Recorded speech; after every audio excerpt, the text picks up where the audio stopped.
Okay, so what we've seen so far in the discussion is that when we're talking about the conceptual origins of this notion of race, race was something that derived its existence and its meaning.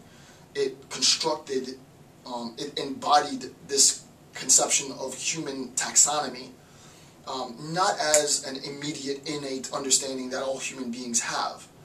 It's something that we learn. It's something that we are encultured to recognize.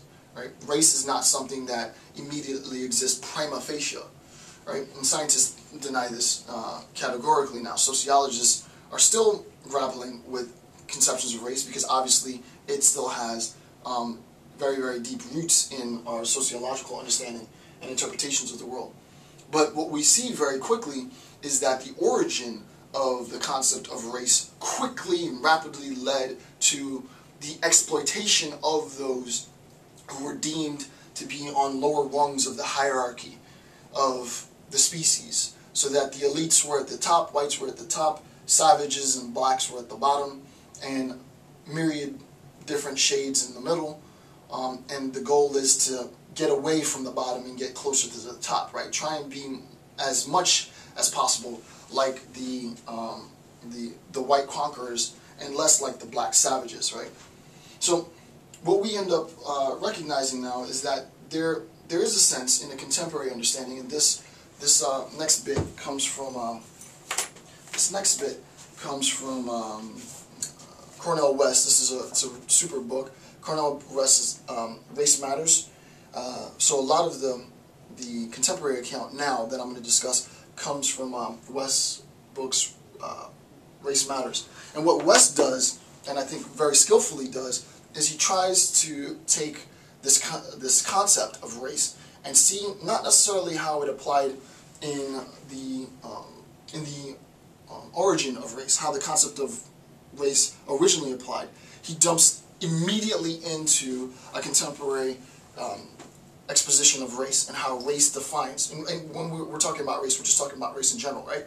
But how race defines our existence and how the use of race has been politicized and also weaponized, as we've seen in my argument in the construction for the exploitation of millions and millions of people. So let's look at this contemporary approach to understanding race.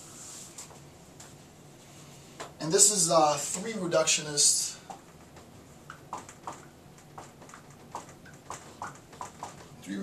social structures,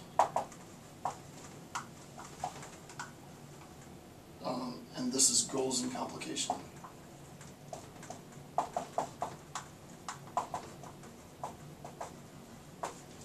Alright, so three reductionist social structures. We're going to talk about the goals, but we're going to also talk about some complications, right? And again, this discourse is coming from Cornel West, Race Matters, and his exposition there is very succinct.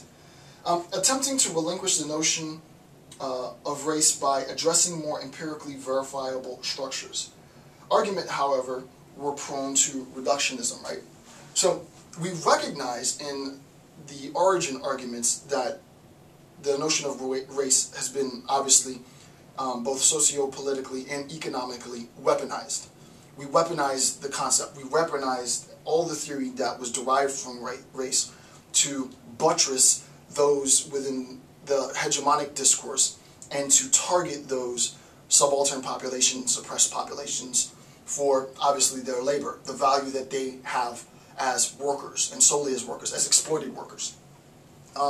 What we want to do, and what West does in this section, is he says that there is obviously a movement in contemporary discourse, 1940s on, to redefine our notion of race, right? To talk about race, to shift away from specifically this scientific, biological aspect of race, which now scientists are beginning to abandon, and to try and reduce this notion of race in various forms.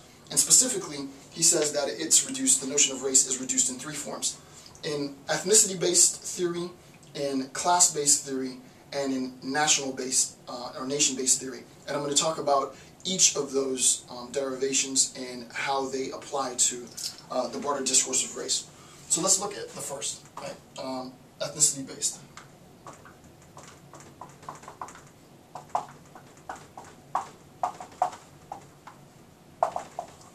Alright, so ethnicity-based theory. The goal, right? The goal of ethnicity-based theory in attempting to shift away from this pseudoscientific biological discourse on human natural, taxonomic distinctions to something more tangible, something empirically verifiable, ethnic-based theory, the goal is, quote, culturally grounded framework for collective identity, right? And this comes from Winnett, right? Culturally grounded framework for collective identity. What we'll see later in West is West picks up this concept, right? West is going to incorporate, and I don't want to jump ahead, but West is going to incorporate this distinction in a broader discourse of conservative and liberalist accounts, right? So we'll talk, what I'm attempting to do is I'm attempting to structure primarily Winnett's account with West's account and merge the two. So Winnett says, culturally grounded framework for collective identity, right? So this is collective